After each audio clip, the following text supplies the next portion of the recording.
All right, everyone, it is our favorite time of the week again. Time for us to answer your questions. Hashtag RiseAQ. Saagar, what is up first? All right, number one. Why does there seem to be no mention of the Asian coalition of voters, Andrew Yang notwithstanding? It seems that there's a huge block of conservatives, anecdotal, that is waiting to be tapped. Interesting question there, Teresa. I guess I can speak from personal experience. Actually, the presumption of that is wrong. The Asian American voters and Indian American voters and others actually vote Democratic more than almost every other minority group except for the black community. That being said, there are many dissenters who are prominent who are conservative within the Asian American community. So that's just in general how I would say it. But yeah, I think you're right. I always think it's interesting because Asian American coalition gets talked in general of the rest of the minorities, and it's just not how it is. Like, Indian and Chinese people are the richest people in this country. I mean, it's just true, empirically. If you go look at the census data, same with Korean Americans and Japanese Americans, all highest income strata. So there's a big class divide, obviously, between them and the rest, and I think that they're very distinct in the way they look at politics. I can also, give you anecdotal evidence in terms of what issues animate them more and others. But it is interesting. And to the extent that I think we covered it a decent amount here when Andrew Yang was running within the primary. And, maybe we'll take a closer look, too, as we go forward. I think the reasons that you point out there, I think that is actually the reason why there's less discussion of the Asian American community. I mean, first of all, it's another, incredibly diverse community that once again gets lumped together as if there's a monolithic Asian American vote. But I think there's a lot less discussion because it's kind of inconvenient for everybody's narrative. Of course it is, yeah. So the fact that this is a diverse group, a minority group, that's also incredibly successful and, wealthier even on average, not to say I don't want to erase and invisibilize any poor and working class Asian Americans, but on average wealthier than even white Americans.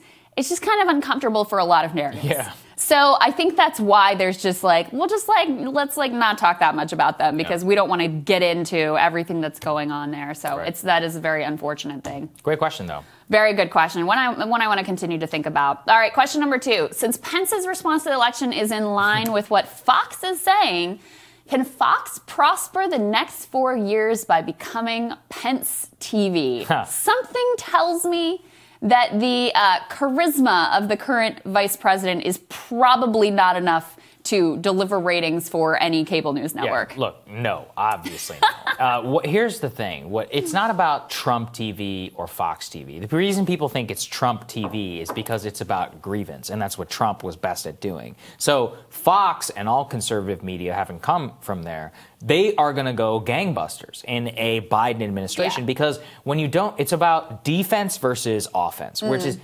offense is always easier, which is you can pointing out flaws versus having to defend something that somebody is doing against the people who are pointing out the flaws. Mainstream media and conservative media flipped in the Trump era, and they're going to flip back to how it was in the Obama era. You're going to have nauseating WAPO New York Times profiles about a select group of staffers that overcame adversity at Harvard Law School in order to make it to the White House. And then you're going to have people, pointing out their conflicts of interest that are on the right. Fox, all conservative media, all outside media, thrives in that environment. Inside media, their ratings will go down. Flip gets script when a Republican is in office. It's pretty simple. I mean, if you think about MSNBC and CNN over the past 4 years, they didn't really have a singular hero, but they had a tremendous villain. Yeah, and that was enough, right? I mean, you could have, the Democrats in general were the good guys, and occasionally some, Swalwell or Fauci or whoever would pop up as the hero of the moment. But in general, you didn't have one specific person playing the hero role, but you had this very defined, very distinct villain.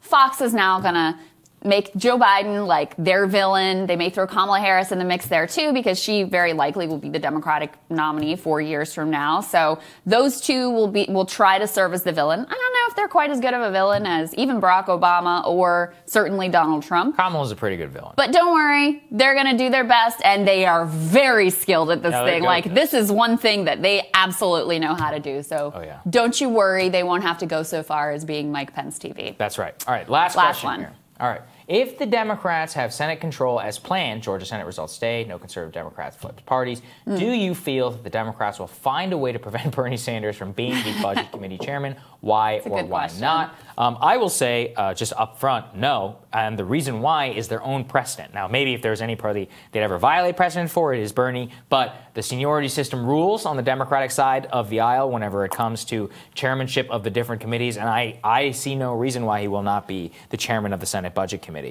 It is my expectation that he will be as well. I mean, I guess they could play around with, well, you're not really a Democrat and mess around with all of that. With them, but so it doesn't matter. But and also, it seems like the choice of Neera Tanden as OMB, Office of Management and Budget Director, is kind of an indication to me, like they put her in place, assuming she gets confirmed, in order to kind of oversee Bernie Sanders. Like, that's the person that he's going to have to deal with the most, which is just, like, horrible. But that sort of seemed to me like the move was to muzzle and control him through Neera rather than by stripping him of, of that rightful position. So I expect him to be there, but we will see. That's right. All right, thanks for watching, guys. We'll have more Rising for you later.